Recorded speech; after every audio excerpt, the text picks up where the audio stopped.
Greetings, everyone, and welcome to another edition of Don Hammond's Arlington Weekly News. I'm Craig Nolan. Thanks for joining us. And I'm Daniel Pineda, Craig. My name's Adele Quo. I'm Richard Corris. Thanks for joining us. We have our usual lineup of goodies for you here this evening, our news segment and community bulletin board. Also, as you may have noticed, Adele Quo is here with another installment of It's Easy Being Green. Indeed it is. CBB, Community Bulletin Board, as I mentioned, our News for Seniors segment, and then our very own styrofoam mom, Miriam Gennari, and her look at Goodwin House. Just a bit of news this week. Motorists and residents who have noticed gaps in the noise-shielding walls along Interstate 66 will be relieved to hear that the Virginia Department of Transportation has announced plans to replace the walls along the deteriorating segments. The repairs are part of VDOT's plan to widen the I-66 corridor eastbound between exits 67 and 71. Also, Arlington County firefighters will be offering fire safety inspections throughout the summer. The safety checks will include examinations of both carbon monoxide and smoke alarms. Homes without smoke protection will be provided with working smoke alarms free of charge. Finally, Arlington County's census season officially began on April 1st, but they're not fooling. A group of 39 community members will serve as census ambassadors to make sure that every person in Arlington County is included. That's enough news for this week, but be sure to check back for future shows. There are a lot of things coming up soon. CBB is coming up right after we hear from Adele Quo and another installment of It's Easy Being Green. Here, though. Welcome back to It's Easy Being Green. Since 1970, Earth Day has been celebrated each April 22nd. Today, millions of Americans fight for a clean and healthy planet. Throughout the month of April, Arlington hosts a variety of daily Earth Day activities since every day is Earth Day and April is Earth Month in Arlington. If you are ready for a fun global challenge to celebrate Earth Month, Joe Tree Frog invites you to participate in the upcoming City Nature Challenge on April 26th through April 29th to discover and document the biodiversity of our urban spaces. It's super easy to participate. Join an Arlington County event. First, the Barcroft Park Mini BioBlitz on Friday, April 26th from 10 a.m. to 1 p.m. For more event info and to register, contact Natural Resources at arlingtonva.us or call 703-228-7742. And the second free, family-friendly event is the City Nature Challenge at Gulf Branch Nature Center on Saturday, April 27th from 10 a.m. to 11:30 a.m. For more information, call 703-228-3403. You can register online or call 703-228-4747, activity number 632859-H. Or you can make your own observations on your iNaturalist app. From Friday, April 26th to Monday, April 29th, just snap a picture of wild plants, fungi, or animals found outside and note the location of the critter or plant. You can share your nature observations by uploading your findings through the iNaturalist app, and the community will help identify which species it is. Any observation in Arlington made during the 4-day challenge will count for the DC Metro team, and results will be announced on May 6th. Will our city win? Easy Being Green encourages everyone from our youngest to our oldest citizen scientists to explore nature all around us, even in our cities. By joining in the City Nature Challenge, anyone, especially families, can learn more about what species are in our city and where they are located to help us study and protect them. Learn more about how we did last year at the Capitol Naturalist blog by Alonso Abigatis, his January 16, 2019 post. What started as a friendly rivalry in 2016 between Los Angeles and San Francisco has gone national in 2017 with 16 cities participating. And now, in 2019, over 75 cities on 6 continents will participate in this challenge.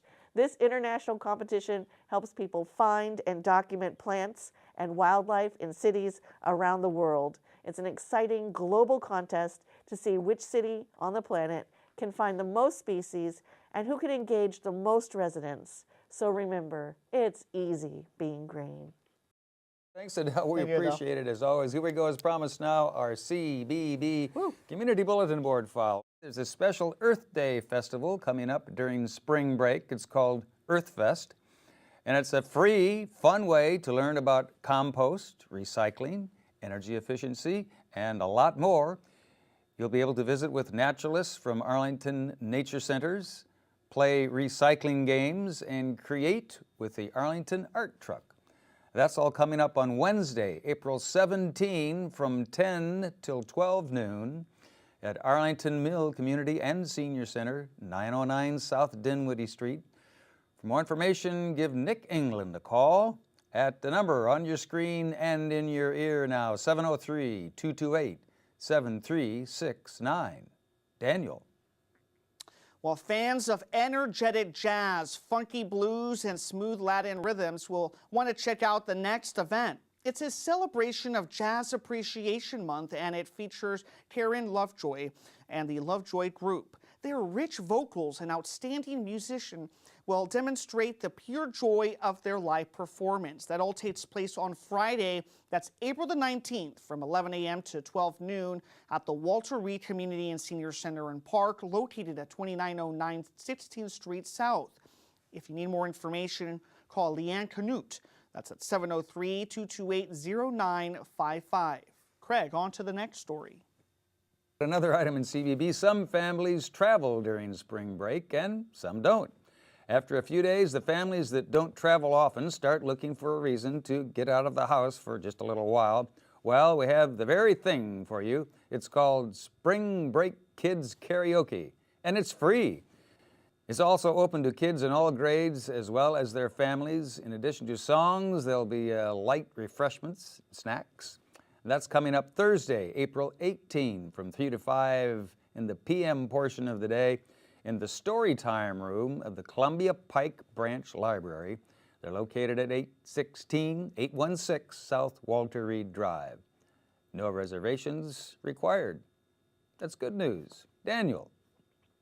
Well, some toddlers seem to feel like Gene Kelly's character in Singing in the Rain, they just gotta dance. Well, here's an opportunity for kids aged 1 to 5 years to get up and strut their stuff. No registration is required. Attendance is first come, first serve. It's just a morning of music and dancing fun. That all takes place on Friday, April the 19th from 10:30 to 11:15 in the Campbell Room in the Arlington Branch Library. That's located at 3200 Campbell Avenue. For more information, call 703-228-6545. Columbinus at First Stage is being mounted to coincide with the 20th anniversary of the April 20th, 1999 shooting at the Columbine High School in Littleton, Colorado.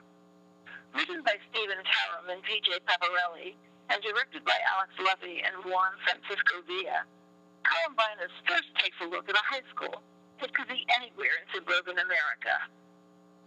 8 unnamed students serve as the everyman equivalent of the types we might encounter in school. There's the jock, the brainy one, the religious one, the popular kids, and a couple of misfits. None of them are particularly comfortable in this anxiety-ridden environment, and Columbinus attempts to pinpoint where everyday events might make a couple of students snap. Was it the typical taunting or name-calling, or the dreaded alienation of trying to find a place to sit in the cafeteria? What could make a couple of students morph from young men not fitting in to raging killers who murdered their fellow students?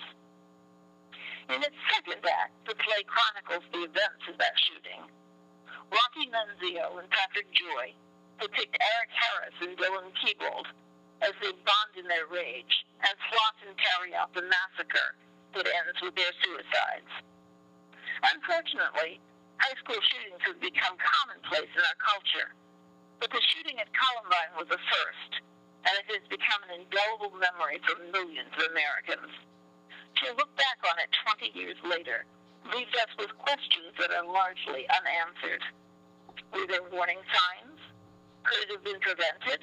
Should future incidents be prevented?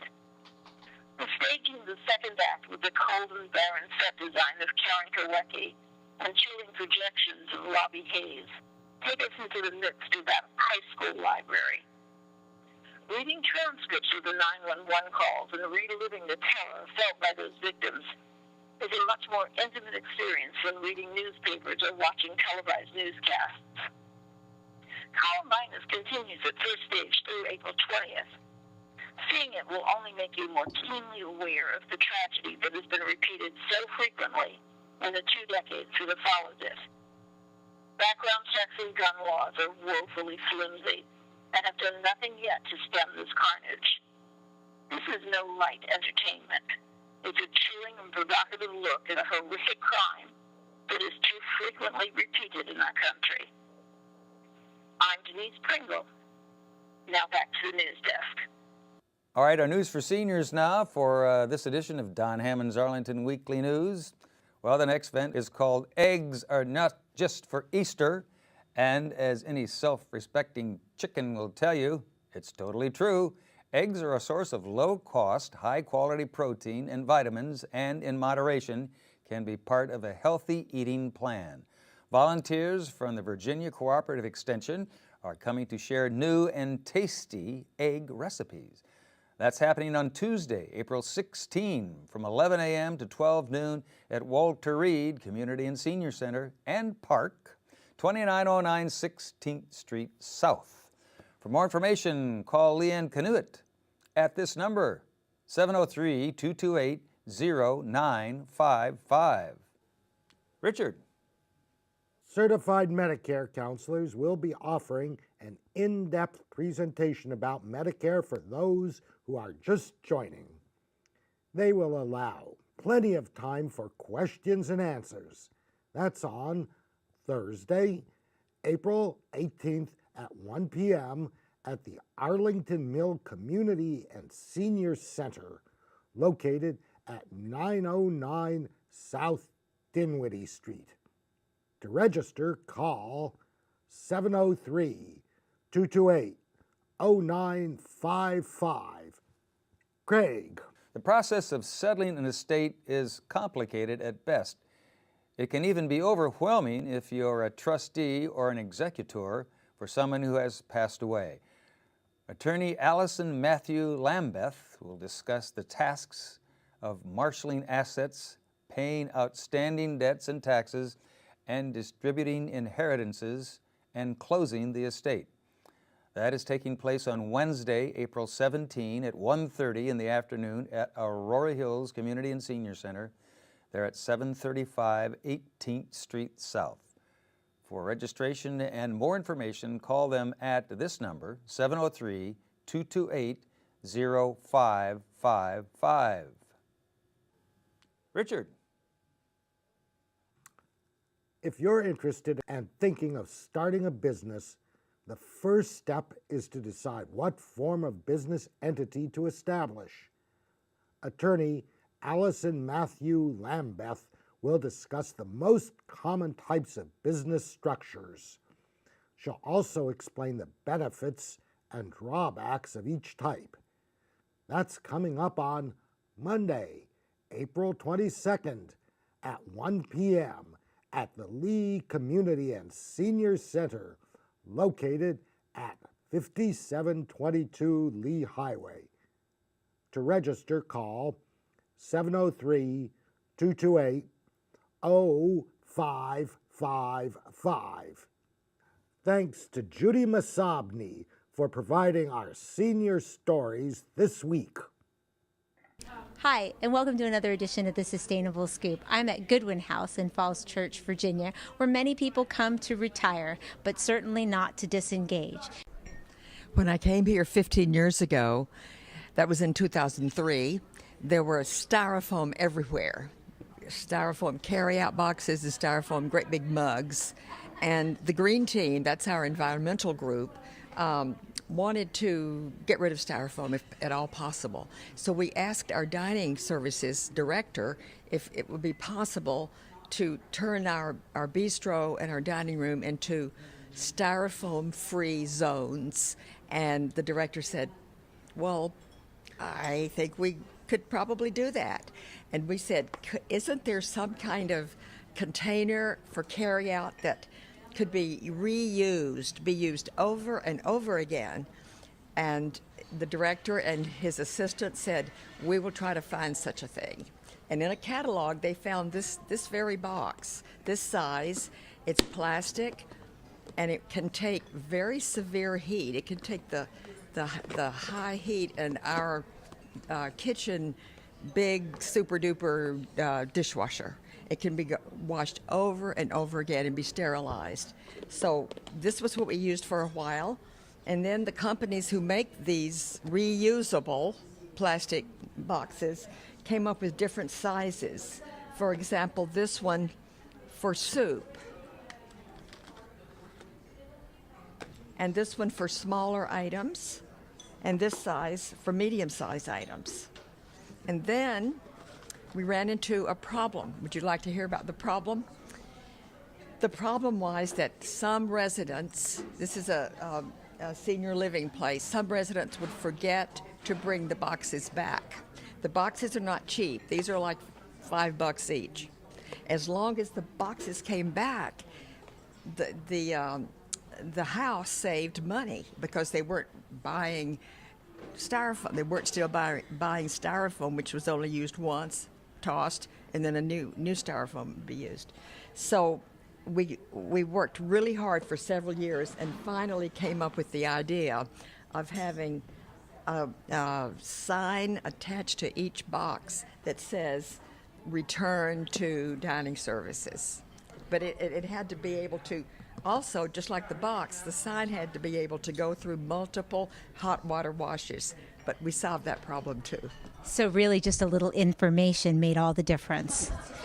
Now, Mary Claire, you're a member of the Green Team, and I see you've put your soup in your green container. Is that trustworthy enough to get safely to your apartment? Yes, as long as I tighten it well. And when I bring it back, I'll put it in my fridge and then warm it up. And this will be my dinner tonight. And I'm so glad we have these. What made you join the Green Team here at Goodwin House? Oh, a good friend of ours, Betty Allen, was on the Green Team when we moved in. And she advised me that it'd be a great idea to join the Green Team, which I did, and I've been thankful for it ever since. What are some of the initiatives that they're involved in? Well, you know about all the green boxes, of course. That's a very visible sign of the Green Team.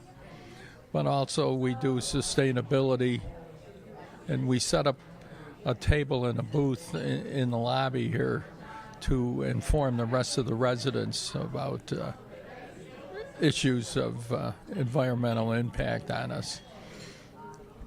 And what impression do you have of Goodwin House and its willingness to work with the Green Team? Yes, the administration here is very open to new ideas and initiatives. And, of course, we have 500 people live here, so we impact the place quite a bit. And the administration is very open-minded. I'm Justin Carwile, the Executive Director here at Goodwin House, Bailey's Crossroads. I've been with Goodwin House 7 years. I worked alongside the Dining Services Committee, and part of the Dining Committee, there were members of the Green Team that were very instrumental in challenging Goodwin House to look at different ways of sustainability within the dining halls and get a better feel for what impacts that we could make in regards to sustainability and little things, but that make a big impact. There was initial investment on the front end to purchase the green boxes, but obviously not buying the styrofoam containers. I think we realized the first year about a $6,500 cost savings not using the styrofoam containers. And each year there's a replacement factor, about 25%, and there's a cost associated with that, but we're still realizing cost savings on that. It's become part of, at least in operations, part of our DNA. You know, if we're going to purchase new equipment, we're always getting price quotes on that eco-friendly kitchen, you know, dish machine or stove, looking at the different options and making sure that we make good fiscal decisions, and 99% of the time we go with a greener option. And do you feel like it's worth the investment? Yes. Why? Because it tells our story. You know, working with the green team on that sustainability within Goodwin House matters. I think it sends a message to our residents that we care. You know, our mission is to support, honor, and uplift our residents. And if we're making efforts to impact our environment, that just lends itself to help our residents. Because it tells our story. You know, working with the green team on that sustainability within Goodwin House matters. I think it sends a message to our residents that we care. What encouraged you to be part of this organization when you came to Goodwin House? Well, I'm a real fanatic about recycling. I always have been. Back in the days when I would drive everything from Arlington to Fairfax County and sort it. So you actually put recyclables in your car and drove them so that... What motivated you to do that? I just feel so strongly about it. I think we have to do something about this. And I will say, too, that my mother was on the green team when she lived here. It's very simple because all we have to do is rinse it out and deliver it back into the marketplace. And we never, ever put them in our cupboards because they might stay there. So we stack them on the table by the door, 1 or 2, whatever we have. And then the next time someone comes down to this floor, it's an area near marketing. It's always open, and there are several bins that you can put your boxes in. Hi, I'm Peter Moutsos, Director of Dining Services here at Goodwin House, Bailey's Crossroads. We're excited that you're here to see what we do in regards to sustainability with some of the containers we use in our venues for our residents to take with them in the room, so we eliminate a lot of paper and styrofoam. We're really excited about the program. It's really taken off. These are the containers we use. Residents come into our venues, will have dinner, they can order to go to the rooms and use these containers as opposed to those annoying styrofoam containers that are just not good for the environment, right? Well, can you take us behind the scenes and show them how you make it work? Absolutely. Let me show you the kitchen. Come on through. Residents have the opportunity to order in this is our main kitchen that services the Jefferson dining room. And so as you see, we use the containers for various recipes and entrees. Our great chef here, Elena, is going to show you how some of these items go into the containers. Just do a quick tutorial. She'll just place in, she'll make some shrimp with a salad, and so the meal's completed, and then it goes to the residents, and the residents take them to their room with them. And then when they come back, they're returned back, so we can reuse them multiple times. We just wash them through our big commercial dishwasher, and these containers hold a high temperature, high heat that so they can be sanitized properly for our residents. I'd like to share a little bit about how, similar to Goodwin House here at Bailey's Crossroads, there are other organizations throughout the community that use similar containers, so then to eliminate a lot of that bad product, that styrofoam product. Large food service facilities like campuses, school campuses, universities, as well as small mom and pop restaurants throughout the community. So I have a tough question for you. Would you accept any excuse for not instituting a program like this in other schools, universities, or similar residential programs? No, I think it's short-sighted to say we can't afford it, because really it saves money in the long run. Plus, more importantly, it saves our environment. What kind of impact do you think that the 500 residents who are using these reusable containers are having in the environment? Well, a very positive impact, I would say, because using styrofoam is certainly a negative impact, and so people are conscientious about using them, and I think that's very, very good. Now, if you were still being served your leftovers in styrofoam, how would you feel about that? Unhappy. Every time I threw a styrofoam container away, I would just think that that was very negative in terms of the environment. There's an interesting painting outside in the hallway, if you look at that, and that it's an artist painting of just what's happening with all the rubber and all the other things in the water. It's very well done. Well, I feel terrible when I look at the waters, and it's unhealthy. And it's something that can be addressed, so it should be. I do think it's lovely that you're visiting us today. Tell me, if you didn't have the little green clamshells, do you think you'd take your meals back to your apartment? Probably not. I do appreciate them. I think more and more people, regular American citizens, are interested in saving the earth. If the earth goes, if the earth becomes not habitable for human beings, it's all over. And so nothing else is going to matter.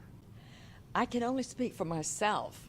I mean, I'm 80 years old, and I have no idea how much longer I'll be on earth. So I have felt, ever since moving here, that whatever time I have left, I want it to count. I'm Miriam Gennari. That's the Sustainable Scoop. Back to the news desk. Thank you all for watching this edition of Don Hammond's Arlington Weekly News. Next week, if you're out there, we'll try to be here or somewhere in the area, and we'll try it all again.